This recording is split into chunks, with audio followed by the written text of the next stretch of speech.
Hello दोस्तों, नमस्कार। स्वागत है आप सभी का और एक नई वीडियो में। तो दोस्तों, इस वीडियो में भी हम लोग जानने वाले हैं जो जेएसएससी सीजीएल का जो पेपर लीक का मामला अभी चल रहा है, इस मामले का पूरा खुलासा हो गया है। किससे इसमें कैसे पेपर का लीक किया गया, इसमें कौन कौन शामिल थे, इसमें सारा डिटेल्स दिया हुआ है। किसमें किसको कितना में बेचा गया, सारा चीज़ अभी हम लोग इस वीडियो में जानने वाले हैं। तो आप लोग इत्मीनान से वीडियो को देखिए। मैं आप सबको इसमें जो कुछ भी लिखा हुआ है वो समझाने का प्रयास करूँगा, ठीक है। तो यहाँ आप लोग देख सकते हो, आज पढ़िए पेपर लीक कराने वाले पूरे नेक्सस के बारे में, कैसे हुई डील, कैसे रची गई साजिश और कैसे बिका पेपर, ठीक है। तो सारा चीज़ इसमें दिया हुआ है, ठीक है।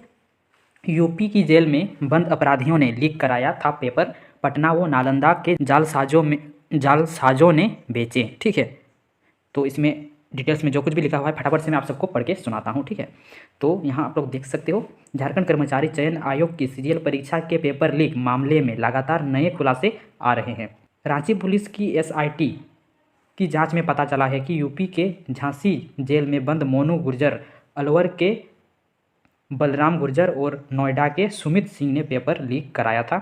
वही मोनू के दोस्त बिहार का नालंदा निवासी संजीव कुमार और पटना के अतुल वस्त ने झारखंड, बिहार, पश्चिम बंगाल व यूपी में कोचिंग संचालकों व अभ्यर्थियों को 3 से 20 लाख रुपये में पेपर उपलब्ध कराया था।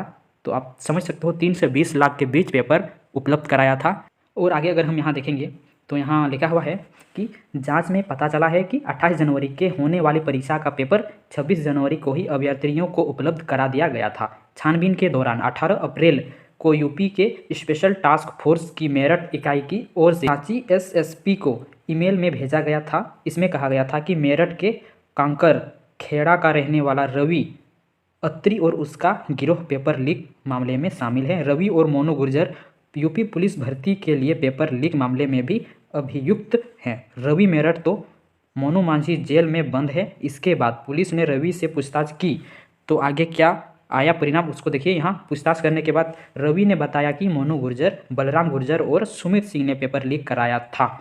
बलराम गुर्जर मूल रूप से राजस्थान के अलवर के हनुमान बास का रहने वाला है। इसके खिलाफ जयपुर के विभिन्न थानों में जलसाजी, मारपीट और गैर इरादतन हत्या सहित अन्य धाराओं में केस दर्ज है, ठीक है। तो कुछ इस तरीके से पेपर को लीक किया गया इसमें, और किस तरीके से डील कहाँ किया गया उस सब चीज़ का मैं आपको यहाँ बताऊँगा। तो यहाँ अगर हम लोग देखेंगे, ठीक है, तो यहाँ हम लोग को देखने को मिल सकता है कि पटना गैंग के संपर्क में था बिहार विधानसभा का मार्शल रिजवान, ससुर साले को भी धंधे में लगाया, ठीक है। जांच में पता चला कि पेपर लीक की डील होने के बाद पटना गैंग ने अभ्यर्थियों की तलाश शुरू की। इसी दौरान एक सदस्य का बिहार विधानसभा के मार्शल रिजवान से संपर्क हुआ। रिजवान ने अपनी ससुर झारखंड विधानसभा के तत्कालीन अवर सचिव शमीम से संपर्क किया। इसके बाद शमीम ने अपने बेटे विधानसभा के कंप्यूटर ऑपरेटर शहजादा व छोटे भाई शाहनवाज के साथ मिलकर अभ्यर्थियों को फंसाना शुरू किया। शमीम ने जिससे रुपये लिए उसे परीक्षा से 2 दिन पहले पटना भेज दिया। वहां रिजवान ने बंद कमरे में सवालों के जवाब रटवाए। परीक्षा रद्द होने के बाद कई अभ्यर्थियों ने पुलिस में शिकायत दर्ज कराई जिसमें रुपये लेने की बात कही थी, ठीक है। शमीम ने अभ्यर्थियों से पता करने के लिए अपने मृत संबंधियों के नाम पर सिम कार्ड खरीदा था ताकि पकड़े ना जाए। तो कुछ इस तरीके से हथकंडे को अपनाया गया था। और यहाँ अगर हम देखेंगे और भी यहाँ कुछ पेपर लीक के मामले में और भी ज़्यादा कुछ जानकारी दिया गया है कि ऐसे खुला राज पेपर लीक हुआ तो जलसाजों ने ही जेएसएससी की वेबसाइट पर डाल दिया। मतलब क्या हुआ था, चलिए इसको समझते हैं कि एसआईटी की जांच रिपोर्ट में कहा गया कि पेपर लीक में शामिल बिहार के अखिल सराय के इंग्लिश टोला निवासी अभिषेक राज अपने दोस्तों को परीक्षा दिलाने के लिए बोकारो सेक्टर 4 आया था। परीक्षा देकर लौटने के बाद उसके दोस्तों ने बताया कि पेपर लीक हो गया है, क्योंकि गिरोह ने बड़े पैमाने पर एसएससी सीजीएल के पेपर भेजे थे। ऐसे में अभ्यर्थी पैसे वापस करने का दबाव न बनाए, इसलिए उसने उसी समय जेएसएससी की वेबसाइट पर हस्तलिखित प्रश्न पत्र और उत्तर अपलोड कर दिए ताकि परीक्षा रद्द हो जाए। गलती से पेपर के साथ उसके दोस्त का जो बैंक डॉक्यूमेंट भी वेबसाइट पर अपलोड हो गया। यही गलती जलसाजों की गिरफ्तारी की वजह बनी। बाद में झारखंड कर्मचारी चयन आयोग ने परीक्षा रद्द करने की घोषणा की। तो कुछ इस तरीके से पेपर लीक हुआ और आयोग ने इस परीक्षा को रद्द किया। और यहाँ अगर हम नीचे देखेंगे कि अभ्यर्थी को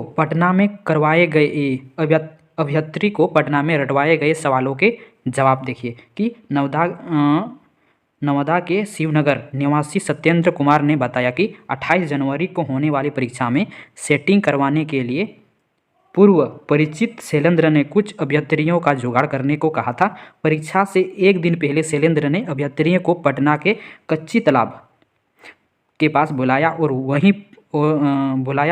कहीं और ले जाकर उत्तर रटवाया। तो कुछ इस तरीके से इसमें क्या गया है कि, और यहाँ अगर हम देखेंगे तो शमीम पुराने हाईकोर्ट भवन में अभ्यर्थियों से मिलता था। इसमें क्या होता था, देखिए कि SIT की जांच में यह भी पता चला है कि शमीम अभ्यर्थी को डोरंडा स्थित पुराने हाईकोर्ट भवन परिसर में बुलाता था, वही डीलिंग करता था। इसके बाद वह अभ्यर्थियों की डिटेल्स अपने बेटे शहजादा को भेज देता था। शहजादा विधानसभा से ही बैठकर उनका फॉर्म भरता था। तो कुछ इस तरीके से साजिश की गई थी, इस तरीके से पूरा प्लान किया गया था। और यहाँ अगर हम देखेंगे तो यहाँ पर देखिए क्या बताया गया है कि सितंबर में दोबारा हुई परीक्षा में भी पेपर लीक सबूत SIT को सौंपे। मतलब CGL की जनवरी में हुई परीक्षा रद्द होने के बाद यही परीक्षा फिर 21 व 22 सितंबर को राज्य के 823 केंद्रों पर ली गई।